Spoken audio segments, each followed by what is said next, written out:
It's the magic of math here, and today we're going to be adding linear expressions in 3 simple steps. We're going to rewrite, we're going to stack like terms, and we are going to add. Here are our objectives today. By the end of this lesson, you will be able to identify a linear expression. You will also be able to add linear expressions, and will express sums in simplest form. Here's the question I'd like you thinking about today as I proceed through the lesson. How can you use what you already know about simplifying algebraic expressions to add linear expressions? So let's first discuss what is a linear expression and also conversely what it is not.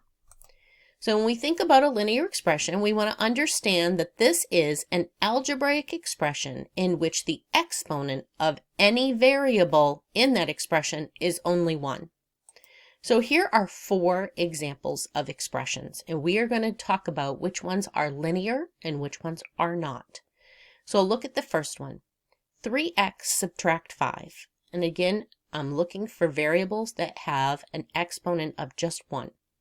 So when I look at this variable term, 3x, I see that there is no exponent listed. In algebra, when there is not an exponent listed or shown, we know it's 1. If it's any other exponent other than 1, it will be written. So we can see that 3x subtract 5 is indeed a linear expression because the only variable term does indeed have an exponent of 1. Let's look at 6x cubed. I can see right away that I have the variable term here with an exponent of 3. Therefore, this is not a linear expression. 3x squared plus 4x subtract 5 has 2 variable terms. However, the first one has an exponent of 2. Therefore, this is not a linear expression. And my last is 8, a constant. So all constants are considered linear, because it could have a term 0 multiplied by x, which we know has an exponent of 1, and you will learn further when you go to graph lines that any constant is linear. So we're going to say yes. All right, let's go ahead and do a sorting activity. Your task is to sort each algebraic expression into one of 2 groups, linear or nonlinear. I've given you 5 expressions, and you're going to sort them, linear or nonlinear. Please pause the video here and come back when you're ready to check your work. Good luck. Welcome back. Let's start with negative 8x. I can see that my variable here, x, has that invisible 1 exponent. Therefore, it's linear, so I'm going to drag and drop it to the linear column. Now let's look at our next. X cubed plus 1. My variable term in this expression has an exponent of 3, therefore this is nonlinear or not linear. So nonlinear means it's not linear. My next one, 4x squared plus 6x subtract 5. I see this term has a variable with an exponent of 2, therefore this is going to the nonlinear column. Remember, all constants are linear in nature. So 9 goes to the linear column. And then 1/3 x subtract 4. Here is our variable x, and it has that invisible 1 exponent, so it's going to be linear. All right. Now let's talk about adding linear expressions. I'm going to show you 2 different methods to add linear expressions in today's video. So we want to find the sum. Sum is the answer you get when you add values. And I have the quantity 4x subtract 1 added to the quantity negative 3x subtract 2. So step 1, when we're going to do this first method, we're going to be using algebra tiles to add. So we're going to model this with algebra tiles. Step 1 is to model the linear expression using algebra tiles. So I'm going to start out with my first expression, 4x subtract 1. So to do this, I'm going to use 4 x tiles. So when you have a set of algebra tiles, those long green ones represent a positive x. And here's my integer tile. So I have 4x and I need a negative 1. So here's my negative 1 integer tile. So red means negative, green means positive. All right, here we go. So and the back of these might be, some of them are yellow, integer chips. Red and yellow mean positive. My tiles are green and red. So let's look at this. Negative 3x subtract 2, we're going to have 3 red long x tiles because it's negative 3x, and then 2 negative integer chips. So now I have my expression here represented in algebra tiles. Step 2 is going to be to remove any zero pairs. So I can see right here I have 3 sets of positive and negative x's. So a positive x and a negative x represent a zero pair. So I have 3 of them here. So I'm going to remove those from my workspace because they're equal to 0. And now I have 1 positive x and 3 negative integers. So x and negative 3. So that can be written now. We're going to write that as a linear expression of our remaining tiles. So 1 positive x and 3 negative tiles. So x subtract 3 or x add negative 3. So I just added this linear expression using algebra tiles. Now it's your turn. So here are your 3 easy steps. You're going to model, remove zero pairs, and then write your sum as a linear expression. All right, go ahead and pause the video here. Do your best work. Good luck. Welcome back.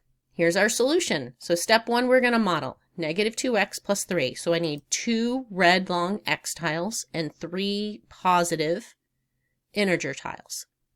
Now I have x subtract 4. I need 1 positive x, so I need a green long, and 4 negative integer tiles.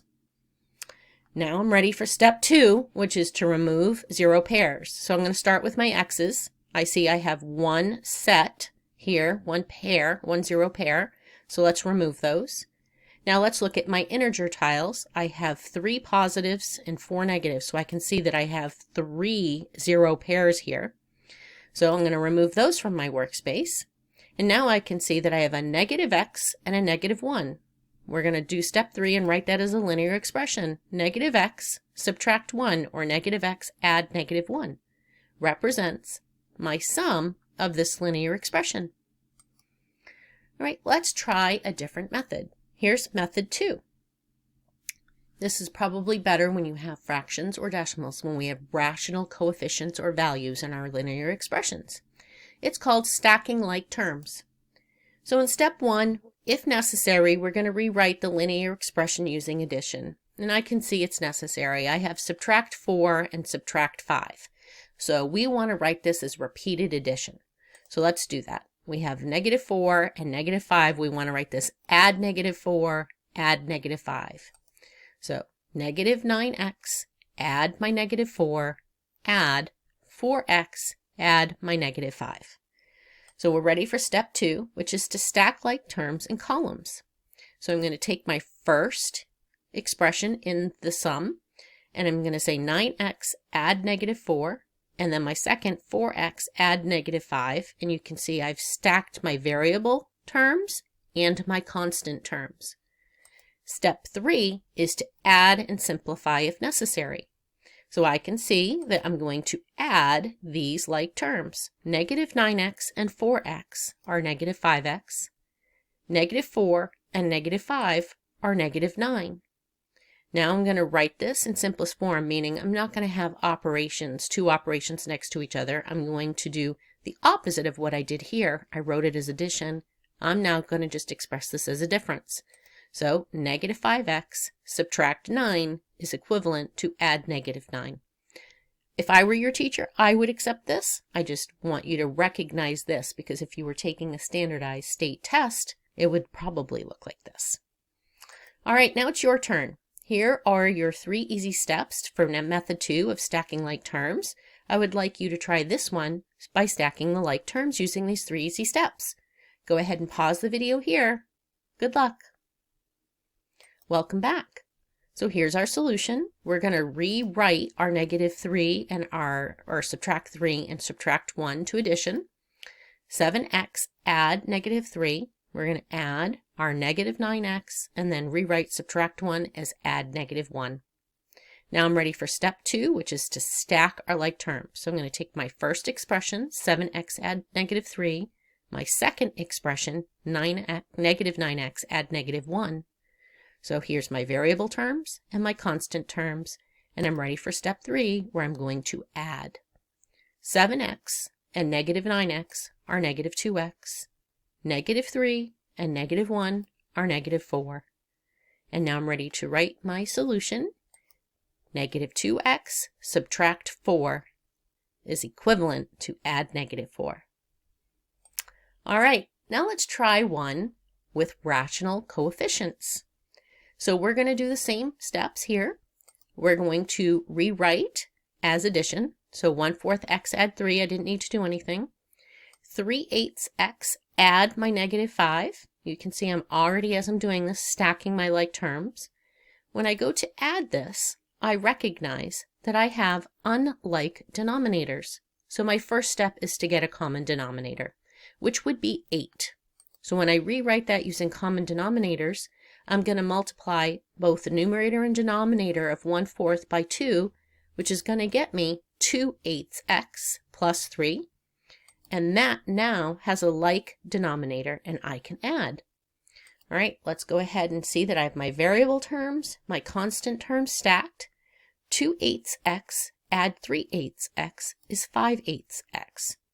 3 and negative 5 is negative 2. And now 5/8 is in simplest form, and we're going to rewrite add negative 2 as subtract 2. All right, your turn. Go ahead and pause the video and come back to check your work. Good luck. Welcome back. So we're going to start by rewriting as addition. So 7/3 x add negative 9. And then we have negative 5/6 x add negative 2. When I go to add these, I can see that I have unlike denominators, 3 and 6. So to get a common denominator, our least common denominator would be 6. So I'm going to multiply both the numerator and denominator of 7/3 by 2, which will give me 14/6 x, add my negative 9, and then negative 5/6 x and negative 2. So I have my variable terms and my constant terms.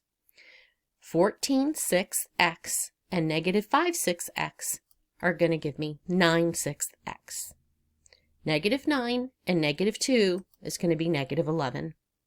So I'm going to simplify this rational coefficient. 9/6, both terms are divisible by 3. So that's going to give me 3/2 x. And instead of add negative 11, I can rewrite this as subtract 11. So now let's go ahead and look at our real world expression here. We have a local bike shop that is preparing bicycles for a weekend sale. And we have an expression, 2.5b add 5 represents 2.5 hours per road bike and 5 hours of setup. And 3.25b or 3.25b add 1.25 represents 3.25 hours per mountain bike and 1.25 hours of cleanup. We're going to write and simplify an expression for the total hours needed to be prepared for the weekend sale. So we know that we have this first expression that represents the first set of bikes, and the second expression that represents the second set of bikes. We're going to write and simplify an expression to represent this together for the local bike shop to know how much time they need to be prepared for their weekend sale. So let's take our first expression and add it to our second expression. And now we're going to combine like terms. Let's go ahead and stack. So my first expression, stack my variable terms, stack my constant terms. 2.5b add, we're going to have 5.7b, so 5.75 hours per bike, and then add for our setup and cleanup. 5 add the 1.25 is going to give me 6.25 or 6.25. So the expression that represents all the hours needed if I knew the number of bikes is 5.75b plus 6.25. Now it's your turn. You are planning a large outdoor event and using festival rentals to rent 2 party tents, 1 small tent for performers and 1 large tent for your guest. Each tent has its own hourly rate and a setup fee. So for tent 1, the small tent is going to be 45.50x plus 150, and tent 2, our large tent is going to be 60.25x plus 80. In both expressions, x is the number of hours both tents are rented. You need to write and simplify a linear algebraic expression that represents your total cost for renting both the small tent and the large tent for x hours. So here's where you pause, write an expression to represent renting both tents, and then come back to check your work. Good luck. Welcome back. So here's our solution. We know that we have a small tent represented by this expression and a large tent represented by this expression, and we're going to write and simplify a linear algebraic expression to represent both together. So I write my linear expression as a sum, and now I'm going to stack my like terms, 4550h and 60.25h. When I add them, I get 105.75h. When I add my 150 and my 80, I get 230. So if I knew the total number of hours of my event, I could say that 105.75h plus 230 would give me my total cost for renting these two tents. And there you have it. That is 3 easy steps to add linear expressions. Rewrite, stack, and add. Thanks for joining me today at The Magic of Math, where we continue to master math one video at a time. I hope you come back soon. Have a great day, and don't forget to subscribe.